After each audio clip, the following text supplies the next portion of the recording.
ఈ రోజే డౌన్లోడ్ చేయండి. మీ ఫేవరెట్ షోస్ చూడండి. చారు లేమ్మా.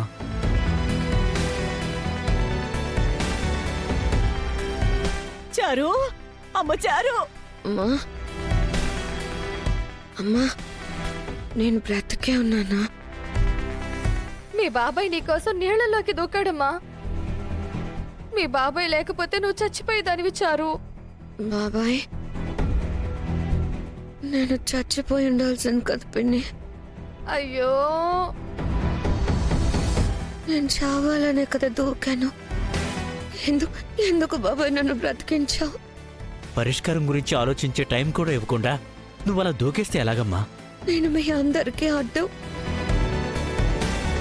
నా వల్ల ఆ కుటుంబానికి నష్టం. ఇంకా పరిష్కారం ఎలా వస్తుంది బాబాయ్? నేను పోతేనే పరిష్కారం. నేను పోతే మీరందరూ సంతోషంగా ఉండొచ్చు కదా. నీకేమన్నా పిచ్చి పట్టిందా? ఆ రోజు నువ్వు చచ్చిపోతాను అంటే మా అన్నయ్య మాట మీదే నిన్ను మా ఇంటికి తీసుకొని వచ్చాం. ఇప్పుడు నీకేమన్నా అయితే మా కుటుంబ గౌరవం మంట కలిసిపోతుంది. మా అన్నయ్య తలదించుకోవాల్సి వస్తుంది చారు.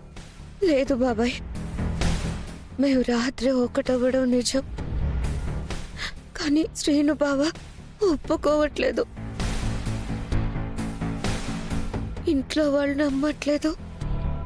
ఇంకా నాకు న్యాయం ఎలా జరుగుతుంది?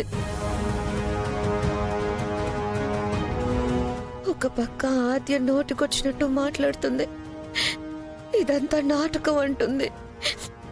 నేనెందుకు బ్రతకాలి బాబాయ్?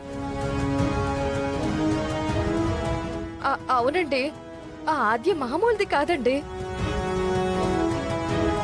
మొన్నటికి మొన్న చారు ఏదో ఆపరేషన్ కోసం కాగితాల మీద సంతకాలు తీసుకోవాలనుకుంటే ఆ విషయం తెలిసి వాటిల్లో ఆస్తి కాగితాలు పెట్టేసి మీ చేత తెలియకుండానే సంతకాలు తీయించేసుకుంది. ఆ, ఆ, ఆ, ఆ ఆదిని ఇంట్లో పెట్టుకుని దీన్ని చంపుకుంటామా ఏంటి చెప్పండి? ఆస్తి ఇచ్చినట్టే ఇచ్చి కొట్టేశారు. కానీ వాళ్ళందరూ మంచితనం అనే ముసుగులో మిమ్మల్ని మోసం చేస్తున్నారండి.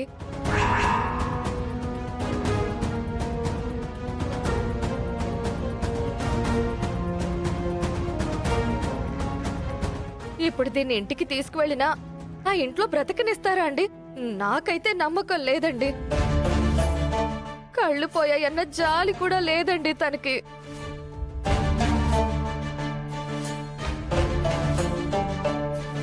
నువ్వు చెప్పే మాటల్లో వాస్తవాలున్నా అన్నయ్య పరువు ప్రతిష్టలకి భంగం కలగకూడదు కదా. నిజమేనండి, కానీ చారుకేదైనా జరిగితే అందరికీ తలవంపులే కదా. కానీ ఇప్పుడు ఆ చారుని ఏం చెయ్యాలి మీరే చెప్పండి.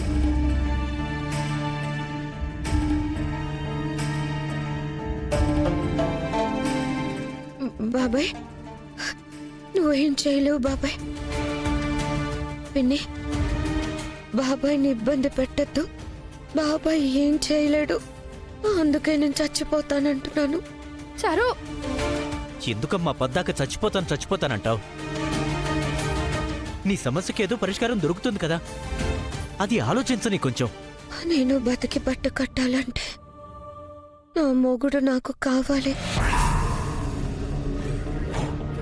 శ్రీనుబాబు నా మెడలో తాళి కట్టి నన్ను పెళ్లి చేసుకోవాలి. అదంతా నీ వల్ల అవుతుందా బాబాయ్? బాబాయ్, కాదు కదా బాబాయ్.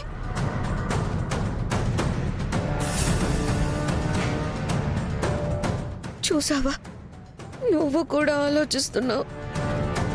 వదిలేయండి, నన్ను వదిలేయండి, నేను చచ్చిపోవాలి. చారు ఆగు. ఏంటి చారు, ఏంటి తొందరపాటు? నాకు కొంచెం ఆలోచించుకునే టైం ఇవ్వు. యముడు నన్ను రమ్మని పిలుస్తున్నాడు బాబాయ్. నేను వెళ్ళిపోతాను బాబాయ్. నేను వెళ్ళిపోతాను బాబాయ్. ఆగు. శ్రీను బాబు నా మెడలో తాళి కడితే తప్ప నా బ్రతుకు అర్థం లేదు బాబాయ్. కళ్ళు లేవని ఈ సమాజం క్షమిస్తుందేమో కానీ మౌనం పోగొట్టుకున్న ఆడదాన్ని ఈ సమాజం క్షమించదు బాబాయ్. సూటిపోటి మాటలతో రోజు చంపేస్తూ ఉంటుంది. దానికంటే నేను చావడమే నయం కదా. అందుకే బాబాయ్ నేను చచ్చిపోతానంటున్నాను. అబ్బా చారు, నన్ను వదిలేయండి బాబాయ్, మీకు దండం పెడతాను. చారు. నన్ను వదిలేయండి చారు. బాబాయ్, నేను చచ్చిపోతాను. నన్ను వదిలేయండి. చారు ఆగు, చారు ఆగు. నీకు కావాల్సింది సీను చేత నీ మెళ్ళో తాళి కట్టించడమే కదా. అవును బాబాయ్, కానీ అది జరగని పని కదా. నాకు అర్థమైపోయింది.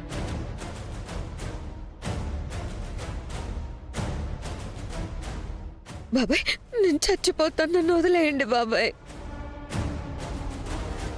ఏంటి నీకు అర్థమయ్యేది? మర్ది గారు ఆలోచించుకుంటున్నారు కదా, నీకు న్యాయం చేస్తారమ్మా. ఇంకా ఆలోచిస్తారే?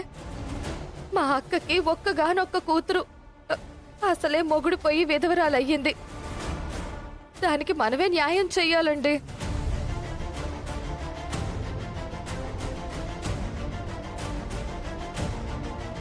ఇప్పుడు చారు ఏమో సీనుతో పెళ్ళవకపోతే చచ్చిపోతానంటుంది.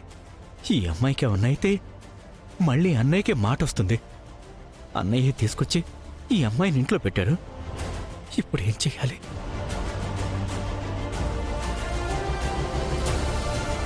ఇంకా ఆలోచిస్తారేంటండి? సరే, సీను చేత నీ మెళ్ళో నేను తాళి కట్టిస్తాను, సరేనా?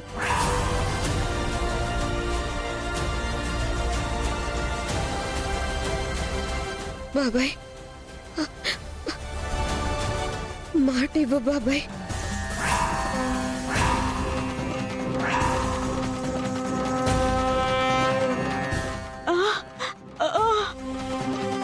బాబాయ్ బాబాయ్ మాట ఇవ్వు బాబాయ్.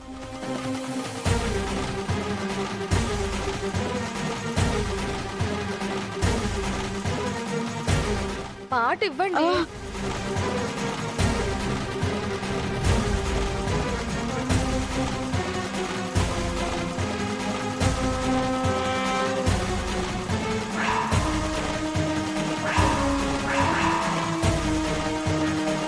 మాటిస్తున్నాను చారు, సీనితో నీకు పెళ్లి చేసే బాధ్యత నాది.